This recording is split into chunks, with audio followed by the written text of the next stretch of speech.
What's up, guys? Welcome back to the Pot Stilled Life. Let's jump into Weller Special Reserve. Is it worth the hunt?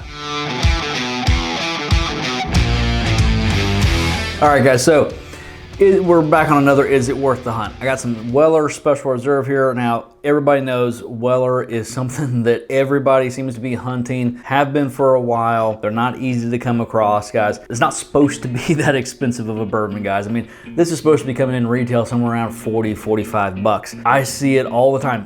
When you do see it, if you get it for 65, 70 bucks, it's a decent deal, it seems like, anymore. And there's places that are charging way more than that. So I just want to find out, is it worth the hunt? I found this bottle months ago. It's actually end of last year. I have cracked it open when I first got it, taken very little out of it. So this is the first time I'm going to be tasting this in at least 8 months since I got this bottle. So let's jump into it.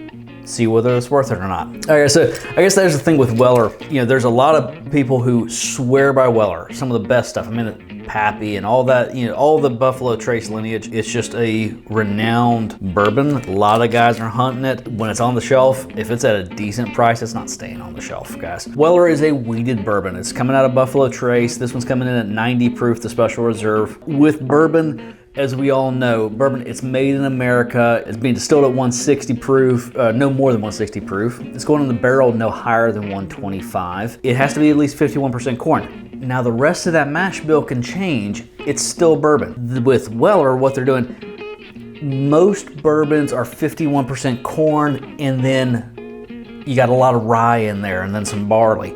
With a wheated bourbon, they're taking that rye out, they're replacing that grain with wheat.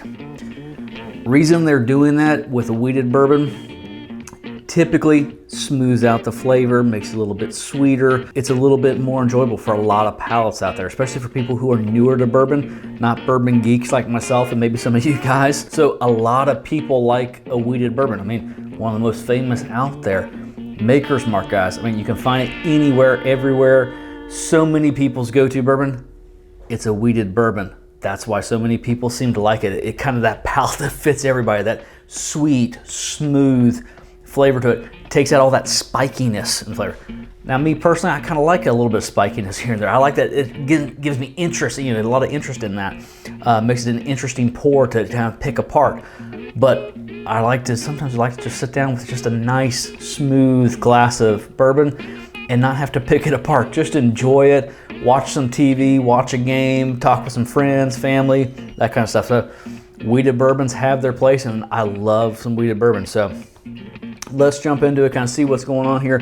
Now, Weller, they say they were the first wheated bourbon. I mean, that's what it actually says on the bottle there. Yeah, the original wheated bourbon. I think there were some wheated bourbons before then, but I think Weller, Stitzel Weller was the first to actually promote a wheated bourbon out there. So there's definitely some truth to that. So let's jump into it though, and let's see if it's worth the hunt. On the nose, picking up that kind of corn sweetness, caramel. It's not a very complex nose. Sweetness and a little bit of caramel. Not much more than that. You know, pretty simple. Nothing wrong with that. Let's jump into the flavor. Cheers. Sweet. It's light. Not offensive at all. Yeah. Very light, kind of delicate flavor to it.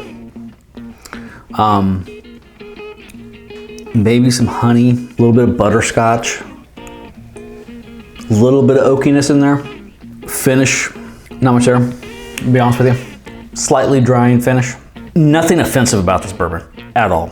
Nothing interesting about this bourbon at all. It's okay, and maybe that says it all, guys.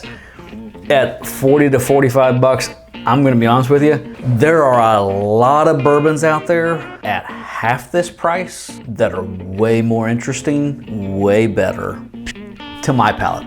Taste is subjective, absolutely subjective. Is it worth the hunt to me? Weller Special Reserve, not saying all Wellers, but at least a Special Reserve to me. Is it worth the hunt? No, not really. Would I buy another bottle of that at 40, 45 bucks? No, I wouldn't. There again, there's a lot of bottles under $30 that to me are way better sippers.